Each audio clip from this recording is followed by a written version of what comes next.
Ek en Barend het 'n bietjie gepraat en nou daar's al 2 lekker goed wat gebeur het. In die tyd wat ons vandag leef, sukkel ons mos maar om diens te kry.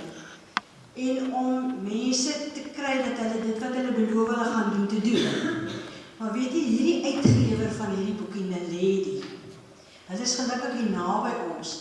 Toe ons nou besluit, ons gaan eintlik hierdie leeskring bespreking vandag opdra aan Betsy.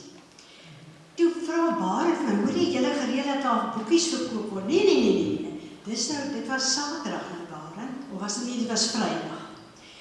Vinnig het Naledi vir ons 20 boeke gestuur. Saam met Barend, wat julle vanmiddag hier kan koop as iemand nog graag hierdie boekie sou wou koop. So 'n lekker ervaring saam met mense wat graag iets wil laat werk.